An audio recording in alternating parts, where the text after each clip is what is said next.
Assalamualaikum warahmatullahi wabarakatuh. Kami dari kelompok 3 ingin menjelaskan tentang apakah penggunaan media audiovisual berpengaruh terhadap hasil belajar matematika siswa kelas 5 SD Negeri 52 Kota Bengkulu. Sebelumnya, perkenalkan anggota kami yaitu Ade Diva Maharani dan saya Fadila Rosmelina Salwa, Naila Salsafila, dan Sekar Septiani Yasmin.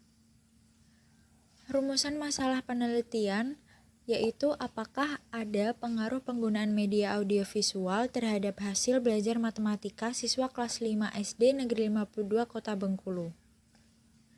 Tujuan penelitian dari masalah ini adalah untuk mengetahui adakah pengaruh penggunaan media audiovisual terhadap hasil belajar matematika kelas 5 SD Negeri 52 Kota Bengkulu.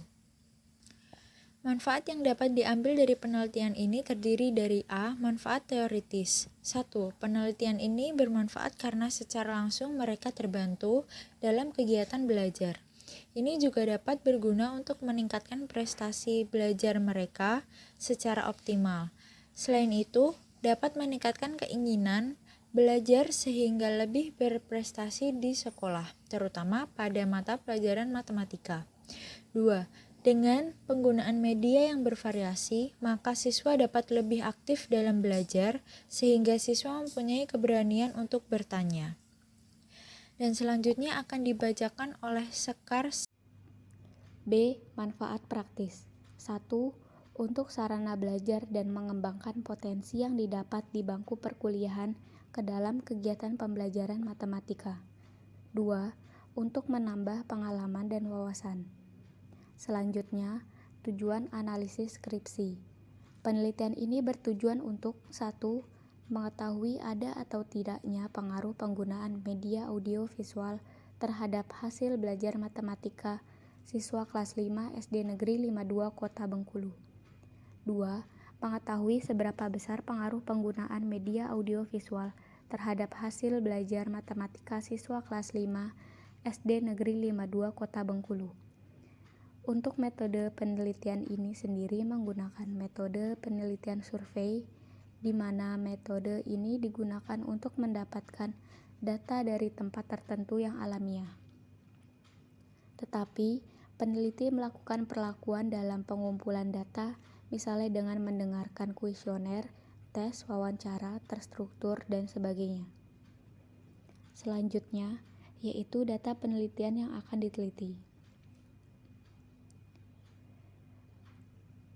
Lalu kita masuk uji yang pertama, yaitu uji reabilitas dengan rumus R11 sama dengan N per min N1 S pangkat 2 min sigma PQ per S pangkat 2 dengan keterangan R11 yaitu reabilitas tes secara keseluruhan, P yaitu proporsi subjek yang menjawab item dengan benar, Q yaitu proporsi subjek yang menjawab item yang salah.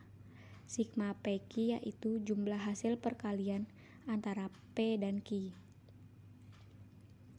Ini adalah hasil uji reabilitas instrumen. Tabel yang pertama adalah item ganjil dan tabel yang kedua adalah item genap.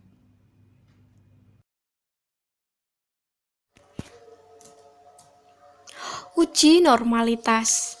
Bentuk hipotesis uji normalitas.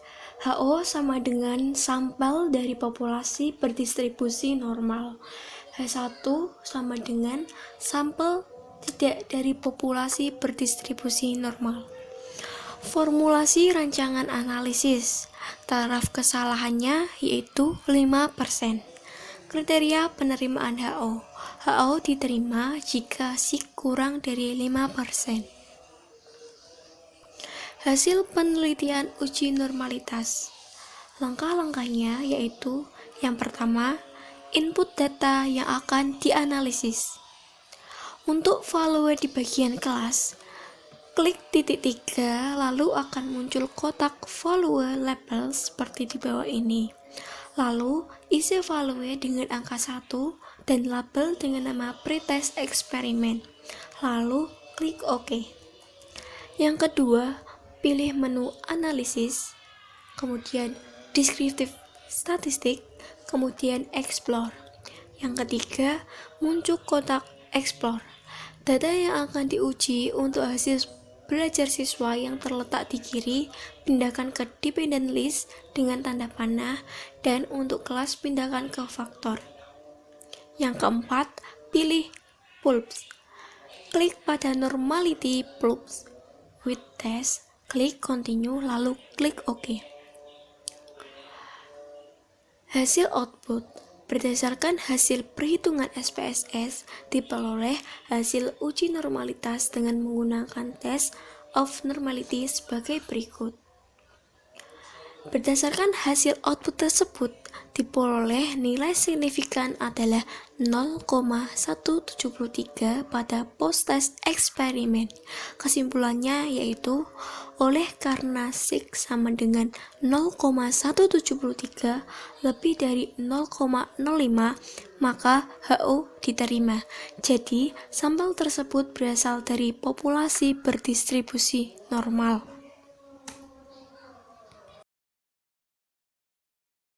Untuk selanjutnya yaitu uji homogenitas. Bentuk hipotesis uji homogenitas H0 sama dengan data homogen. H1 sama dengan data tidak homogen. Formulasi rancangan analisis. Taraf kesalahan 5%. Kriteria penerimaan H0.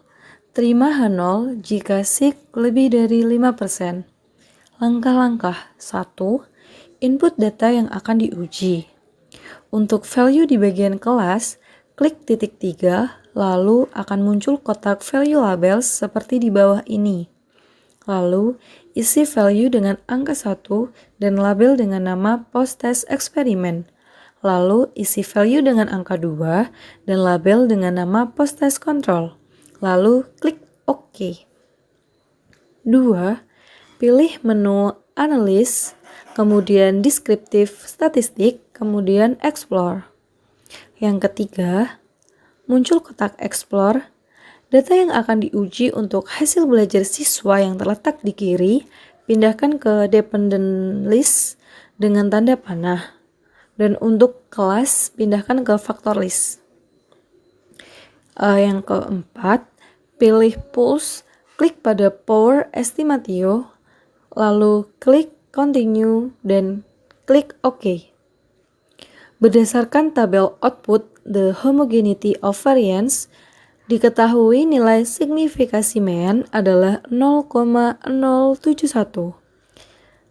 Simpulan, oleh karena sig sama dengan 0,071 lebih dari 0,05, maka HO diterima.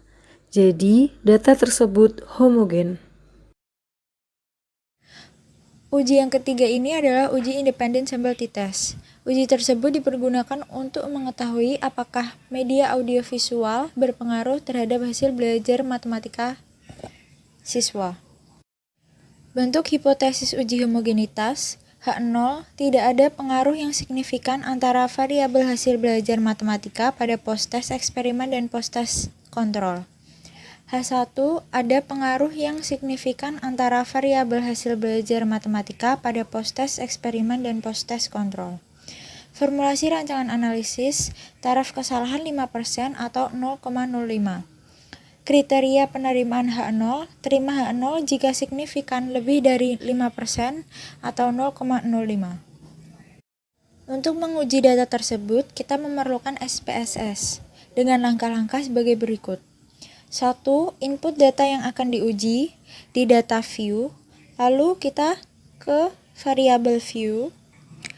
Untuk mengubah nama, nomor 1 itu hasil, dan yang kedua adalah kelas.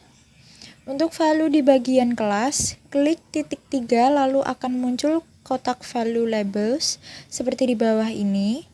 Lalu isi value dengan angka 1 dan label dengan nama post-test eksperimen.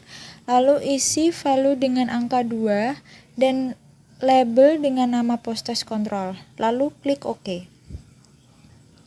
Lalu kita kembali ke data view. Dan langkah kedua, pilih menu Analyze, lalu Compare Means, lalu klik Independent Sample T-Test. Lalu akan muncul kotak Independent Sample T-Test.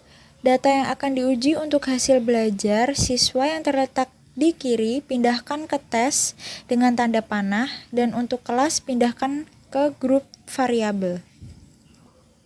Lalu klik Define Group, lalu akan muncul kotak Define Groups dan ketik 1 pada grup 1 dan 2 pada grup 2.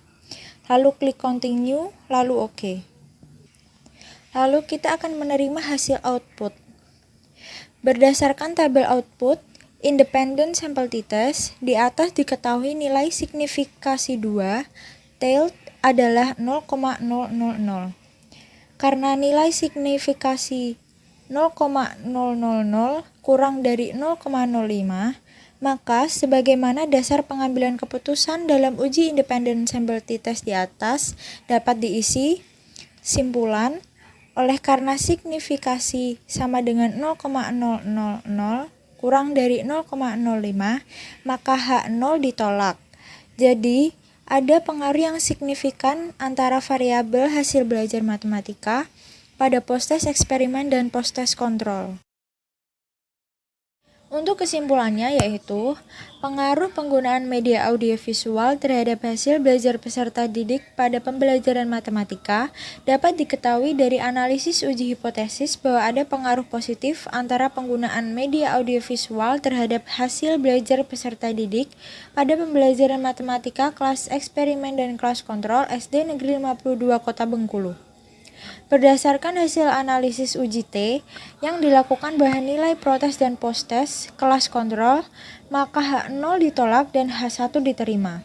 Artinya, terdapat pengaruh yang signifikan hasil belajar matematika antara siswa yang mengikuti pembelajaran dengan menggunakan media audiovisual dan hasil belajar matematika siswa yang mengikuti pembelajaran matematika dengan cara konvensional.